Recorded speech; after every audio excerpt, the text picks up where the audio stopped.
You're listening to The Weekend Take. And now your host, Sean Schaefer.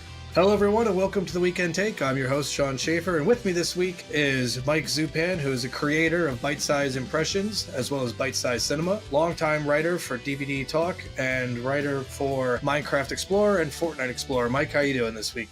I'm doing excellent, Sean. Thanks for having me. I don't know if you saw this or not. This is something I wanted to talk about. They announced Eddie Murphy returning to reprise Prince Akeem for a Coming to America 2. All the original cast is returning. The director of Hustle and Flow is going to direct it. I feel like normally I would see something like this and be like, no, I cannot watch this. But the fact that Eddie Murphy, Arsenio Hall, James Earl Jones, John Amos, all coming back makes me feel like, okay, they must have read the script. They must want to get behind this. This has to be good, right? Or am I just wrong? You would kind of hope so, right? I mean, it's a strange property to bring back, especially after so long. I mean, I was barely 6 years old by the time this movie came to theaters, and here we are, and it's 30 years later, and I'm hearing news that, hey, there's going to be a sequel, and it's not going to be like a reboot, and it's going to be some other, modern actor reprising the role or just being a new character. And no, Eddie Murphy's coming back. All the original people's coming back. It's like, what's going on here? I don't know. Like when they say, hey, we want to revitalize Ghostbusters, you understand that. Even if a studio, I would hate it to my very core, but even if a studio says, hey, we want to reboot Back to the Future, it's like, no, please don't. But at the same time, you can understand why the studio, financially speaking, would want to revisit that property at some point, right? To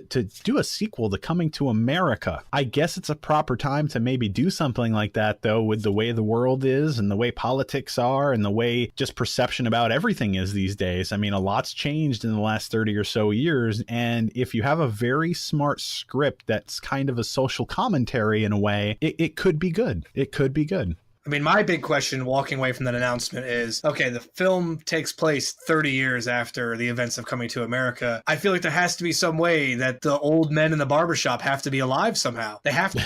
Somehow. I need them to be in this film. Maybe they've since passed, but it'd be a shame if they didn't at least make some kind of reference to them. You'll probably get it. I'm sure there'll probably be a lot of nostalgic beats to the original film. There better be some soul glow also. Yeah, I don't even know how deep of a conversation we can have about this. I feel like I've already said everything that I can say about it. It's kind of a head scratcher, but I mean, I don't know. I mean, people have been wanting to see Eddie Murphy get back into something that's a little bit more than Daddy Daycare. It seems like in the most recent years, it seems like he's just been pretty happy just, voicing Donkey. It's not even that recent. Shrek has been around for a while, but like being Donkey, doing Daddy Daycare and being in that Disney's Haunted Mansion movie and stuff like that, family friendly sort of stuff.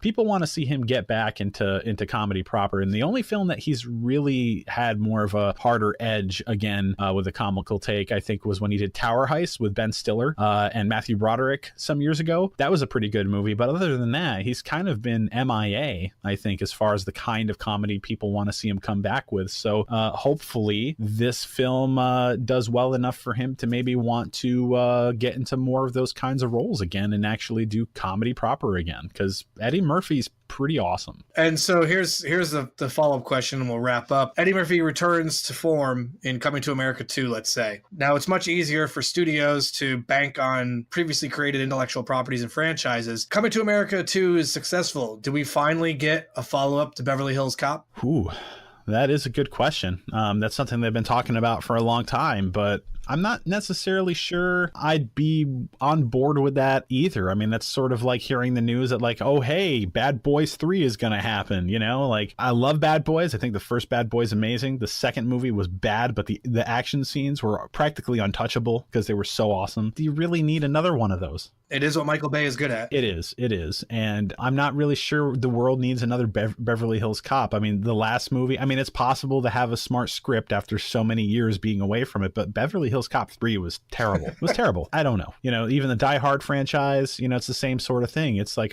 do we need another John McClane movie? And people were like, Yeah, sure. After Live Free or Die Hard, maybe we could do another one and try and make it a hard R again and kind of go back to the well and make it old John McClane again. And they totally didn't do that. They just ran it into the ground further. So no, leave Beverly Hills Cop alone, please. I'll just take the first one and on a day when I'm in the mood, the second one. But I don't need a fourth one. That about wraps it up for us this week here at the Weekend Take. I want to again thank Mike Zupan for coming on to the show, and be sure to check out Bite Size Impressions and Bite Size Cinema. In posting the episode, I'll be sure to put links up to Bite Size Impression website. You can also follow him on Twitter at Bite Size Imp, BYTESIZEIMP. Be sure to also follow the Weekend Take on Twitter at Weekend Take. We are also on Facebook and YouTube as well. Mike, thank you again for coming on. Oh, thanks for having me, man. It's been a pleasure. All right, and that wraps it up for us. So until next week, we'll see you all later. You've been listening to The Weekend Take. Be sure to subscribe on iTunes and Google Play and follow us on Facebook and Twitter. Visit our Patreon page to become a patron of The Weekend Take, and for as little as $1, you'll receive exclusive content and perks.